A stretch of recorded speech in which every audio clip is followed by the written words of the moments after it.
సింగరేణి సంస్థను ముంచిన బీఆర్ఎస్ బీజేపీలను ఓడించి పార్లమెంటు ఎన్నికల్లో కాంగ్రెస్ పార్టీ అభ్యర్థి గడ్డం వంశీకృష్ణను పెద్దపల్లి ఎంపీగా గెలిపించాలని రామగుండం ఎమ్మెల్యే మక్కాన్ సింగ్ రాజ్ ఠాకూర్ ఏఐటీసీ అధ్యక్షులు వాసిరెడ్డి సీతారామయ్య సింగరేణి కార్మికులను కోరారు. జీడీకే ట్వింక్ లైన్పై ఏఐటీసీ RG1 బ్రాంచ్ ఆధ్వర్యంలో శనివారం ఉదయం నిర్వహించిన గేట్ మీటింగ్కు వారు ముఖ్య అతిథులుగా హాజరై మాట్లాడారు. గత 10 సంవత్సరాలుగా రాష్ట్రంలో కేంద్రంలో అధికారంలో ఉన్న బీఆర్ఎస్ బీజేపీ పార్టీలు సింగరేణికి చేసింది ఏమీ లేదని ఆరోపించారు. దాదాపు 30,000 కోట్ల రూపాయలు బకాయిలను విద్యుత్ సంస్థల నుండి ఇప్పించడంలో గత కేసీఆర్ ప్రభుత్వం విఫలమైందని విమర్శించారు.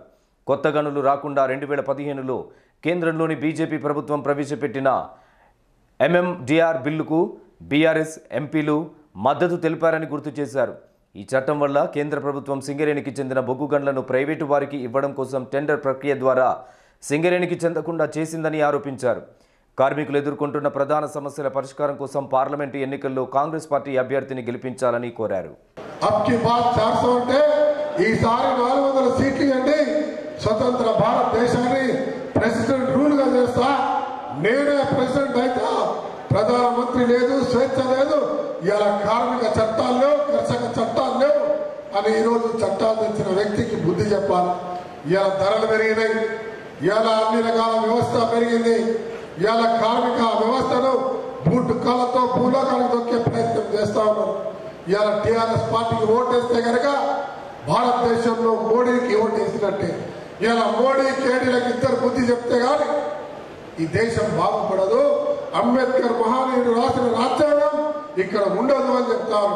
ఇక్కడ ఒక దళితుడు, ఒక మాల, ఓ మాదిగా, ఓ యాదవ్, ఓ చారి, ఒక కుమ్మరి, ఒక విశ్వబ్రాహ్మణులు, రకరకాల వాళ్ళు రిజర్వేషన్తో మీ పిల్లలు చదువుకొని ఇలా పనులకు వస్తుందంటే రిజర్వేషన్లు ఉండడం వల్లనే మనం తల ఎత్తుకుని బతుకుతున్న మనకి ఆ రిజర్వేషన్లు పోయే కార్యక్రమానికి ఇలా బీజేపీ ముందుకు వస్తాను. ఎప్పుడైనా ఎక్కడైనా విన్నారా పార్లమెంట్ ఎన్నికల్లో ఓటుకు పైసలు ఇచ్చే చరిత్ర ఈ రోజు బీజేపీ ఇస్తా ఉంది.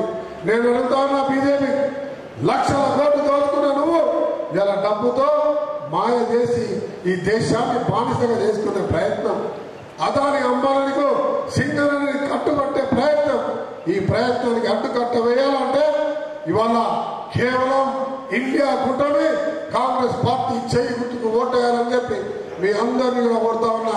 ఏం చేస్తాడు, ఈ ప్రభుత్వ రంగ పరిశ్రమలు ఉంటే, ఈ గవర్నమెంట్ కంపెనీలు ఉంటే ఈ రిజర్వేషన్లు ఇవ్వాల్సి వస్తుంది. వీటన్నిటిని తీసి పారేసి ప్రైవేట్ కంపెనీలు పెడితే ప్రైవేట్ కంపెనీలో రిజర్వేషన్ ఉండదు. ఇవాళ మన సింగరేణిలో రిజర్వేషన్ ఉంది, NTPCలో రిజర్వేషన్ ఉంది, FCAలో రిజర్వేషన్ ఉంది. ఆ పక్కన సిమెంట్ కంపెనీలో ఉందా? ప్రభుత్వ రంగ పరిశ్రమల్లోనే రిజర్వేషన్లు ఉంటాయి, కానీ ప్రైవేట్ వాటిల్లో ఉండదు. అందుకని ఈయన ప్రైవేట్ పరం చేయాలని చెప్పేసి నిర్ణయం చేసి మొత్తం ఇప్పటికే మీకు తెలుసు ఈ దేశంలో ఉన్నటువంటి పెద్ద పెద్ద పరిశ్రమలు, అసలు ఈ దేశానికి స్వతంత్రం వచ్చినాడు జవహర్లాల్ నెహ్రూ గారు ఏం చెప్పాడు, ఈ దేశంలో పెద్ద పరిశ్రమలన్నీ ప్రభుత్వ రంగంలోనే ఉండాలి, చిన్న చిన్న పరిశ్రమలు కార్లు తయారు చేసేదు, మోటార్ సైకిల్ తయారు చేసేదు, లేకపోతే ఇంకేదైనా తయారు చేసేదు చిన్న ప్రైవేట్ వాళ్ళు పెట్టుకొని, కానీ బొగ్గు, ఉక్కు, కరెంటు ఇలాంటివన్నీ కూడా ప్రభుత్వ రంగంలో ఉండాలని పెడితే ఇవాళ ఆయన ఏమంటాడంటే ఈ ప్రభుత్వ రంగ పరిశ్రమలు పుట్టిందే గిట్టడానికి అంటాడు. అంటే ప్రభుత్వ రంగ పరిశ్రమలన్నీ ఖచ్చితంగా తీసేస్తారని చెప్పిన మొదటి ప్రధానమంత్రి ఆయనే ఈ దేశంలో. అయితే ప్రధానంగా మనం పెద్దపల్లి నియోజకవర్గం గురించి ఆలోచించాలి. ఈ పెద్దపల్లి నియోజకవర్గంలో ఎవరున్నారు మెజార్టీ? సింగరేణి కార్మికులకు 40,000 మంది ఉన్నారు, రిటైర్ అయిన కార్మికులకు 70-80,000 మంది ఉన్నారు, 30,000 మంది పైన కాంట్రాక్ట్ కార్మికులు ఉన్నారు.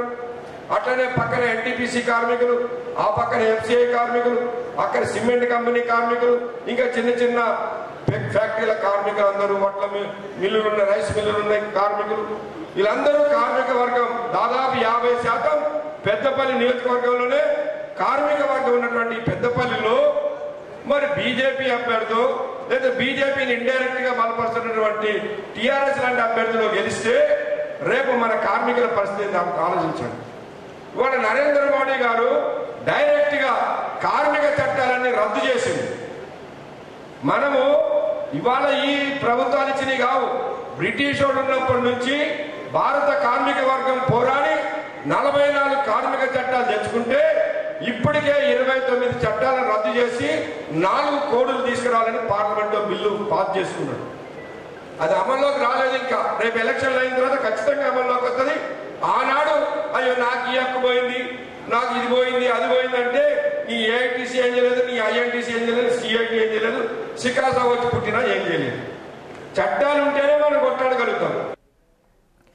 యూనియన్ ఉప ప్రధాన కార్యదర్శి మడ్డి ఎల్లగౌడ్ అధ్యక్షతన జరిగిన ఈ సమావేశంలో నాయకులు కవ్వంపల్లి స్వామి, కాంగ్రెస్ పార్టీ నాయకులు మాంకాళి స్వామి, భోగి సతీష్ బాబు, గండి ప్రసాద్, ఎర్రవెల్లి రామస్వామి, మానాల శ్రీనివాస్, గుర్రం ప్రభుదాస్, తాని రాజబాబు, దేవయ్య, బొన్నాల లక్ష్మి, నారాయణ, ఎంఏ గౌస్, శనగల శ్రీనివాస్, సదా మల్లేష్, పంచిక సదయ్య, బండి మల్లేష్, సమ్మయ్య తదితరులు పాల్గొన్నారు.